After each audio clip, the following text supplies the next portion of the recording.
Bonjour à tous, nous nous retrouvons sur le jeu Bad Theater, un jeu disponible sur Android gratuitement. Ouais, je fais la pub dès le départ, comme ça, hein. Ouf.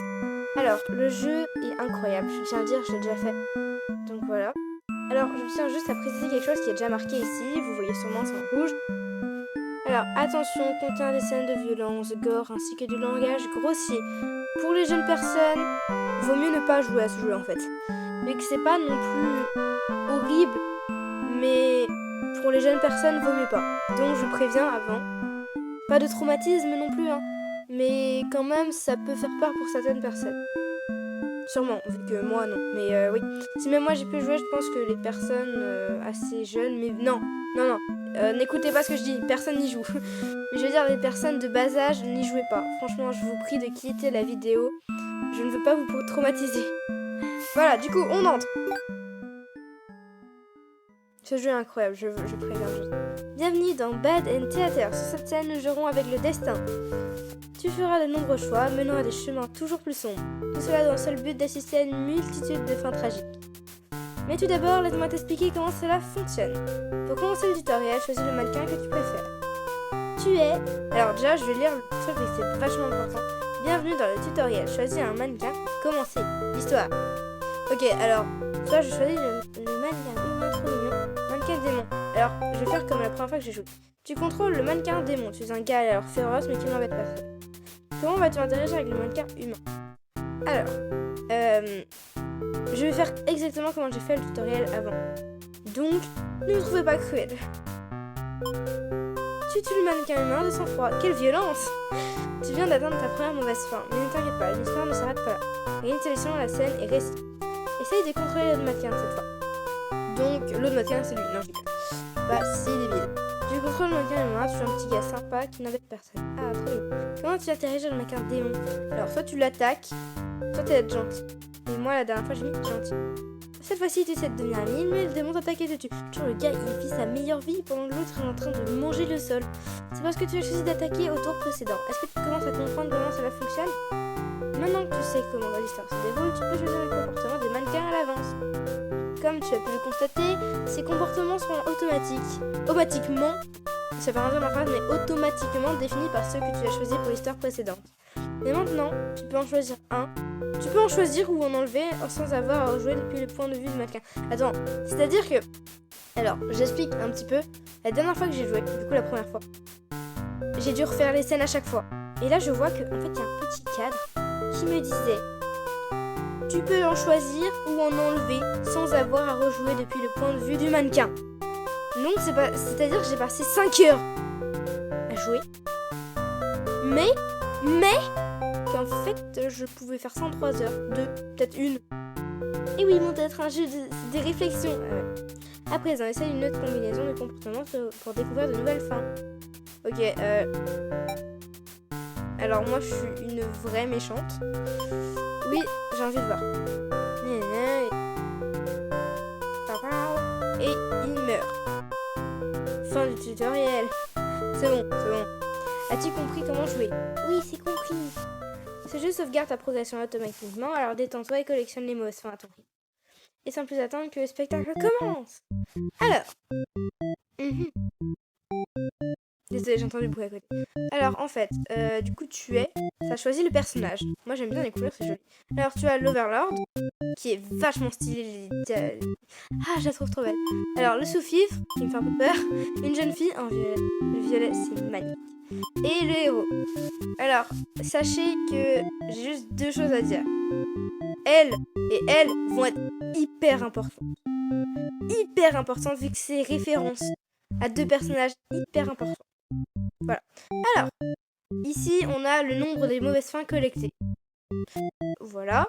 Bad End, c'est... voilà, du coup, il y a 11 mauvaises fins pour le héros, 9 pour le sous-fifre, 10 pour l'Overlord et 11 pour la jeune fille. Les trucs en dessous, on verra ça après. Du coup, si tu cliques là, t'as l'arbre généalogique des mauvaises fins. Et là, t'as la fin finale. Bon, je peux pas cliquer dessus, mais bien sûr. Ouais, il y a des trucs qui sont déjà arrivés. D'accord. Du coup, essaie d'obtenir les vraies fins. Touloulou. Voilà, et du coup, t'en as pour chacune. Ouais, en gros, voilà. Donc, on va commencer avec l'Overlord, parce que je la trouve vraiment incroyable. Clac. Alors, tu es l'Overlord, tu es dans ton château, entouré de ces serviteurs démons. Ouais, c'est un peu fantastique et tout. Tu penses que c'est une vie assez confortable. En dehors du fait que ces satanés humains n'arrêtent pas de tuer les membres de ton armée. Désolé, je parle assez vite et en plus parler comme ça, moi je lis dans ma tête quand je lis, alors c'est assez compliqué. Ils ont même un rôle appelé héros dont le seul but est de t'assassiner. Ah cool la vie. Sérieusement, c'est quoi leur problème? Tu as toujours fait de ton mieux pour éviter de te mêler à leurs affaires en espérant qu'ils vous laissent tranquille, toi et ton armée, sans succès. Pour être honnête, tous ces trucs d'Overlord sont assez nouveaux pour toi. Tu as du mal à comprendre tout ce que cela implique. Mais tu te dis que tout le monde essaie juste de correspondre à son rôle du mieux qu'il peut. Tu ne te laisseras pas avoir, toi, pas question de devenir l'horrible Overlord qu'ils veulent voir. Tu te sens assez cool et mature et décider de ce que tu veux être. J'arrive plus à parler, c'est horrible. Un de tes sous-fifres, ouais, entre dans ta chambre, t'empêchant de continuer à te rappeler à quel point tu es génial. J'ai ça, mais un peu narcissique quand même. Yel, du coup, lui là, se plaint du fait que monter les gardes toute la journée sans rien faire est plutôt ennuyeux, vu que personne ne vient jamais ici de toute façon. Tu le comprends alors. Attends, je finis la phrase. Tu le comprends, mais la façon d'Yel de se plaindre t'agace un peu. Alors, il y a un A derrière, je sais pas pourquoi. Que faire? Alors, on peut faire des choix, ce qui est cool. Et je suis pas tyrannique, je suis une tarée, mais je suis pas tyrannique. Du coup, je lui donne un jour de congé. Clac. Je suis cool comme patronne, moi. Tu lui as dit d'aller se balader, histoire de rafraîchir son âme corrompue. Tout le monde devrait avoir droit à son jour de congé, tu m'étonnes. Il te remercie et part profiter de sa journée. Vu que tu n'as rien à faire aujourd'hui, tu décides d'aller faire un petit sieste. La vue d'Overlord est vraiment parfaite. Il n'y a pas de majuscule, je viens de remarquer ça, tiens. Tu es réveillé par un vacarme venant de l'extérieur. Un héros est arrivé en train de tuer tous les soldats. Qu'est-ce qu'il fout? Voilà les mots un peu. Alors, je tiens juste à dire, je viens de remarquer ça. On dirait qu'il danse. Genre, lui, on dirait qu'il se balade. Lui qui danse. L'autre, il est en train de faire poirier. Lui, il a 3 jambes. Bon, lui, j'avoue, mais quand même, faut avouer, on dirait qu'il se balade et lui qui danse. Alors, tu fonds jusqu'au champ de bataille pour faire face à ce connard. Tu l'insultes et exiges des explications. Voilà les mots un peu... ben voilà. Le héros te répond sur le même ton, demandant de libérer la jeune fille que tu retiens en otage. Tu ne sais pas de quoi il parle, mais tu ne peux pas pardonner ses actes. Tu affrontes le héros, mais massacrer ton armée n'a fait que le rendre plus fort. Tu n'as aucune chance. Il te transperce et te domine en quelques coups d'épée. Tu t'effondres, tu n'as pas pu venger tes sujets. Tu l'insultes avec le peu de force qu'il te reste, si seulement tu avais été plus fort. Peut-être que tu n'étais pas faite pour ce rôle. À vrai dire, tu n'as jamais été forte pour les démons, plus forte que les démons sous tes ordres. Ce qui te donnait de la puissance, c'était ton titre, ton contrôle. Telles sont tes dernières pensées. Fin. Overlord impuissant. Du coup, notre première mauvaise fin. Donc voilà, on a le petit 1 qui se met là. Et du coup, 1 sur 10. Et quand t'as les 10 fins, franchement, je vous assure, c'est une pépite. Quand t'as les 41 fins, ce que j'ai fait, c'est vraiment incroyable. Vraiment. Vraiment. Je fais juste une petite pause. Mon chat est en train de défoncer la porte. Je reviens.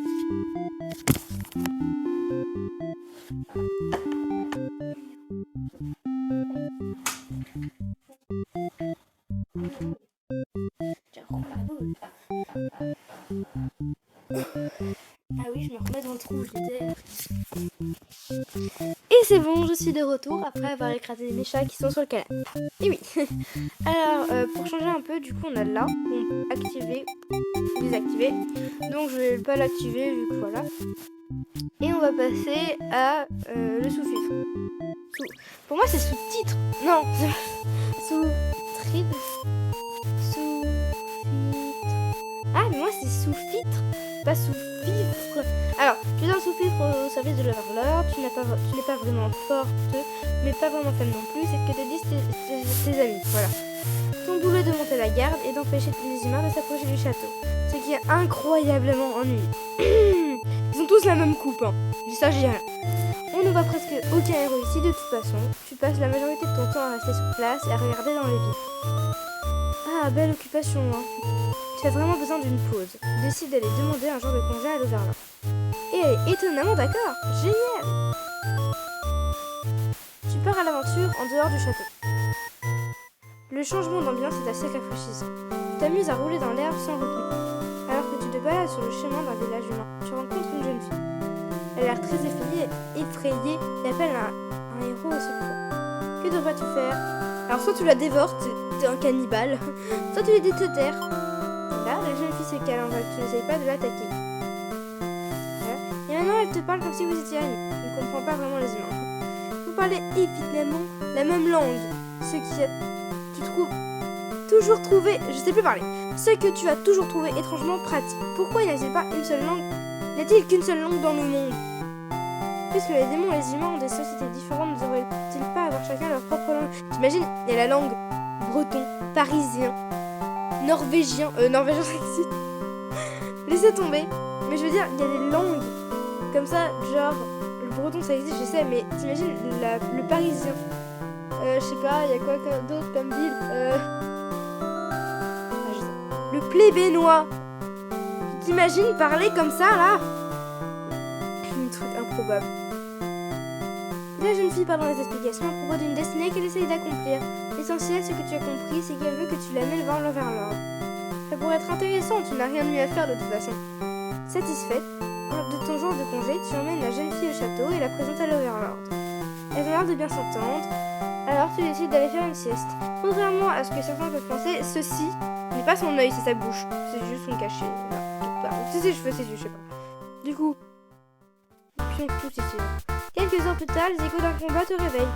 Tu sors de ta chambre et tu vois un héros à massacrer plusieurs de tes amis et collègues. Ce connard! Venger la mort de tes camarades avec une petite tête de mort, t'informe. Ou sauver ta peau, je suis pas une lâche, du coup voilà, donc il meurt. Ah, on voit enfin ses yeux. Pour qui se dit prend à venir ici et tuer tout le monde comme un taré? Qu'est-ce que vous lui avez fait? Tu te jettes sur lui pendant qu'il plante son épée dans le garde qui te donne un peu de nourriture dès qu'il te voyait déprimé. Tu aimais ce garde, tu souhaitais de tout son cœur que ce démon... Attends. Tu souhaitais de tout ton cœur de démon que ce héros souffre pour ce qu'il a fait. Tu le mords, arrache sa chair, un goût de métal te reste dans la bouche. Le héros se défend, tu sens son épée qui transpercée, mais il n'y a plus de douleur, rien que la vengeance. Gris. Tes camarades se jettent sur lui les uns après les autres, tandis que tes pensées se troublent.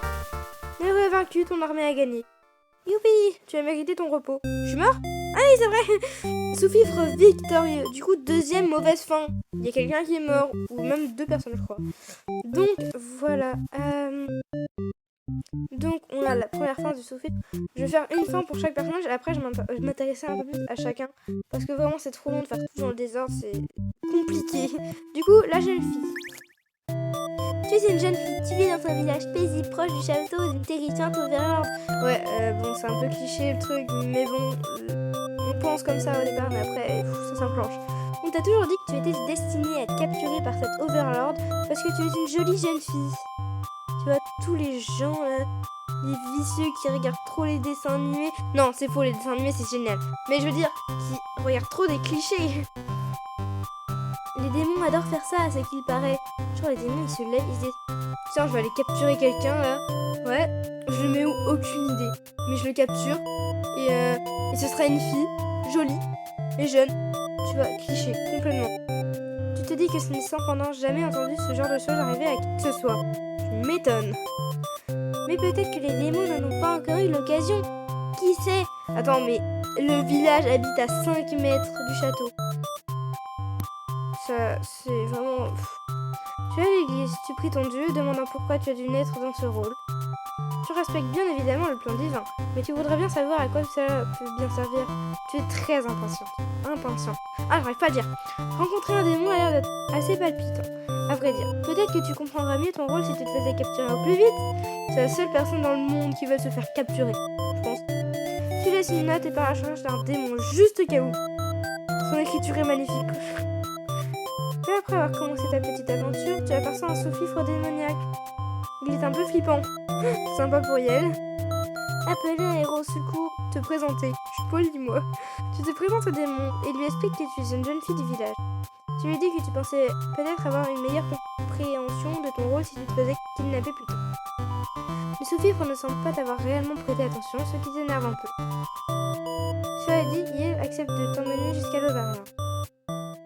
Après une longue marche, tu la rencontres enfin.